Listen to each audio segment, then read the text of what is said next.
कम समय बड़ी तैयारी, कम समय बड़ी तैयारी, पढ़ लो बन जाओ, आगे बढ़ जाओ, कम समय बड़ी तैयारी। Hello students, welcome to SJC classes. आज मैं आपको बहुत ही interesting concept classification of current and non current item के बारे में समझाने वाला हूं। चलिए सबसे पहले फटाफट से देख लेते हैं कंपनीज एक्ट 2013 की जो शेड्यूल 3 की प्रोविजन है, जो फॉर्मेट है, उसमें क्या दिया गया है। तो classification of current and non current के बारे में हम लोग सबसे पहले टेक्स्ट को पढ़ते हैं। तो करंट एसेट का मतलब क्या है? Expected to be realised in 12 months from the reporting date. Reporting date का मतलब होता है बैलेंस शीट का डेट, यानी कोई भी एसेट जो बैलेंस शीट के डेट से लेकर आने वाले अगले 12 महीने तक आप एक्सपेक्ट कर रहे हो कि वो आप रियलाइज कर लोगे, उसकी वैल्यू ऑफ मॉनेटरी टर्म में रिकवर कर लोगे। Number B, expected to be realised in or is intended for sale or consumption within the normal operating cycle. ये नंबर बी पॉइंट बहुत ही इंपॉर्टेंट है, ध्यान से समझिएगा। कोई भी ऐसा एसेट जो आप एक्सपेक्ट कर रहे हो कि आप रियलाइज कर लोगे, number one, intended for sale, या फिर आप उसे सेल करने की इंटेंशन रखते हो, या फिर नंबर थ्री कंजम्पशन, या फिर आप उसे कंज्यूम करने वाले हो। कब तक? Most importantly with in operating cycle. Now what is operating cycle? कभी भी हम लोग किसी एसेट को जब अक्वायर करते हैं, अक्वायर करने के बाद उसमें हमारे जो पैसे लगते हैं, वो पैसे लगने के बाद वापस उससे लौट कर आने में, यानी जो पैसे हमने लगाए उसे वापस से रिकवर करने में जो टोटल टाइम हमारा लगता है, इसे ऑपरेटिंग साइकिल बोला जाता है। ठीक है, तो यहां पर पॉइंट नंबर बी हमें क्या बता रहा है कि कोई भी ऐसा एसेट जिसे आप रियलाइज करने वाले हो with in your operating cycle, या फिर आप उसे सेल करने की इंटेंशन रखते हो विद इन ऑपरेटिंग साइकिल, या फिर आप उसे कंज्यूम करने वाले हो विद इन ऑपरेटिंग साइकिल, तो इसे भी हम लोग करंट एसेट में क्लासिफाई करेंगे। And point number C, very simple, held primarily for the purpose of being traded, यानी कि आप इस एसेट को ट्रेडिंग के पर्पस से होल्ड करते हो। ये तीन कंडीशंस अगर किसी भी एसेट के केस में अगर ये फुलफिल होती है, तो फिर ये एसेट हम लोग क्या बोलेंगे? करंट एसेट नेचर का है, यानी कि इसमें से कोई भी कंडीशन हो मतलब वो करंट एसेट है। All other asset shall be classified as non current asset. इनमें से अगर सारे के सारे कंडीशन, कोई भी कंडीशन अगर सेटिस्फाई ना हो, फिर वो नॉन करंट है। ठीक है, फटाफट से देख लेते हैं एक बार करंट लायबिलिटी के बारे में। करंट लायबिलिटी भी बिल्कुल इसका ठीक ऑपोजिट है। Expected to be settled within the normal operating cycle. हर ऑर्गेनाइजेशन की अपनी एक नॉर्मल ऑपरेटिंग साइकिल है। अगर आप किसी भी लायबिलिटी को नॉर्मल ऑपरेटिंग साइकिल के अंदर सेटल्ड करने का प्लान कर रहे हो, या फिर आपकी जो ड्यू डेट है लायबिलिटी की वो ऑपरेटिंग साइकिल के अंदर है, फिर ये करंट लायबिलिटी है। Held primarily for the purpose of being traded, ये भी आप होल्ड करते हो अपने ट्रेडिंग के पर्पस से।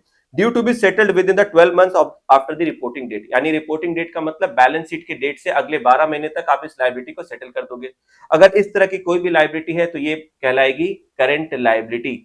All other liabilities are non current liability. इसके अलावा जो भी दूसरी लायबिलिटी बिजनेस की होगी, ये सब क्या कहलाएगी? Non current liability. तो ये तो बहुत ही सिंपल से प्रोविजंस थे जो आप लोगों ने ऑलरेडी पहले भी पढ़े होंगे जरूर।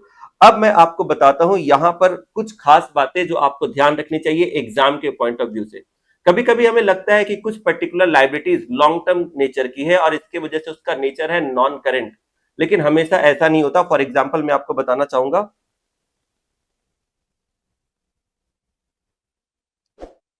जैसे long term debt to be matured in next 6 months. आपकी कोई लॉन्ग टर्म डेट है या फिर डिबेंचर है जो आपने 3-4 साल या 5 साल पहले आपने इशू करी थी। तो अगर कंपनी ने कुछ साल पहले डिबेंचर इशू करी थी, तो इशू करने के टाइम पे वो जो डिबेंचर है उसकी नेचर तो लॉन्ग टर्म बोरोइंग थी, तो कंपनी ने इसे नॉन करंट लायबिलिटी के अंदर शो किया होगा। लेकिन अब वो डिबेंचर मैच्योर होने वाली है बैलेंस शीट डेट से आने वाले कुछ महीनों के अंदर, मान लीजिए 6 महीने, 8 महीने या फिर 10-12 महीने, लेकिन 12 महीने से ज्यादा नहीं होनी चाहिए। तो अगर इसे हम लोग बोलते हैं current maturity of long term borrowing या लॉन्ग टर्म डेट। तो अगर ये डिबेंचर है या लॉन्ग टर्म डेट है, लेकिन इसकी करंट मैच्योरिटी रिपोर्टिंग डेट से अगले 12 महीने के अंदर आ रही है, फिर इसका नेचर करंट नहीं रह जाएगा, फिर ये क्या कहलाएगी? फिर इसका नेचर सॉरी नॉन करेंट नहीं रह जाएगा, फिर ये कहलाएगी करंट लायबिलिटी। यानी डिबेंचर भी करंट लायबिलिटी में आ सकती है अगर उसकी करंट मेच्योरिटी आने वाले 12 महीने के अंदर आने वाली है या फिर ऑपरेटिंग साइकिल के अंदर आने वाली है। ठीक है, बिल्कुल इसी तरीके से एक और बहुत ही इंटरेस्टिंग एग्जांपल है, नॉन करंट एसेट्स के अंदर हम लोग नॉर्मली लिखते हैं पीपीई एंड इंटेंजिबल एसेट्स, और इसके अंदर हम लोग लिखते हैं फॉर एग्जांपल बिल्डिंग, जो कि पीपीई के अंदर आता है। लेकिन कभी कभी हम लोग किसी पर्टिकुलर पीपीई को हम लोग अपने बिजनेस के यूज से डिस्कार्ड कर देते हैं, इसे हम लोग सोचते हैं कि इसे हम लोग बेच देंगे। तो फिर इस केस में जो हमारा जो पीपीई है फॉर एग्जांपल बिल्डिंग, इसे हम लोग फिर नॉन करंट एसेट में क्लासिफाई नहीं करेंगे, इसे हम लोग बोलते हैं assets held for sale, non current assets held for sale. और अगर non current asset held for sale होगा, फिर अगेन ये है तो नॉन करंट एसेट, पर इसे क्लासिफाई करेंगे करंट एसेट में। आप ध्यान से देखिए, फिर ये क्या बन जाएगी, non current asset held for sale. इसे हम लोग करंट एसेट के अंदर जो हेडिंग आती है other current assets, other current asset के अंदर हम लोग इसे क्लासिफाई करेंगे। यानी जो मैं समझाना चाह रहा हूं वो ये है, जिसमें अक्सर स्टूडेंट्स गलती करते हैं। नॉर्मली हमारे दिमाग में होता है कि हम लोग बैलेंस शीट में जब भी एसेट्स या लायबिलिटी को क्लासिफाई करते हैं करंट और नॉन करंट में, हम लोग आइटम वाइज करते हैं, आइटम के नाम के हिसाब से हम लोग सोचते हैं कि अच्छा ये बिल्डिंग है, ये मशीनरी है, तब तो फिर ये नॉन करंट होगा, और नॉन करंट में फिर हम लोग पीपीई में उसे क्लासिफाई कर देते हैं। लेकिन ऐसा हमेशा नहीं होता, कभी कभी नॉन करंट एसेट भी करंट एसेट की कैटेगरी में आ सकते हैं, for example non current asset held for sale. बिल्कुल इसी तरीके से जब हम लोग देखते हैं डिबेंचर या कोई दूसरी लॉन्ग टर्म बोरोइंग, तो हमारे दिमाग में तुरंत आता है कि ये लॉन्ग टर्म नेचर की है, तो ये नॉन करंट लायबिलिटी के हेडिंग में जाएगा। लेकिन ऐसा जरूरी नहीं है, अगर कोई भी लॉन्ग टर्म लायबिलिटी की करंट मेच्योरिटी आने वाली है, फिर आप इसे क्या क्लासिफाई करोगे, आप इसे क्लासिफाई करोगे current liability, non current liability में आप इसे क्लासिफाई नहीं करोगे। ठीक है, तो ये आपको खास ध्यान रखना है। आई होप आपको ये समझ में आ गया होगा। अगर आपको ये समझ में आ गया तो मैं आपको कुछ और आइटम इंटरेस्टिंग बताना चाहूंगा, जो आई थिंक आपके नॉलेज को और भी शार्प करेगा। For example stores and spheres. Stores and spheres आप सोचकर बताइए ये कौन से हेडिंग में जानी चाहिए। Stores and spheres current asset के अंदर इन्वेंट्री का पार्ट होती है। ठीक है, इसी के अलावा कैपिटल वर्क इन प्रोग्रेस।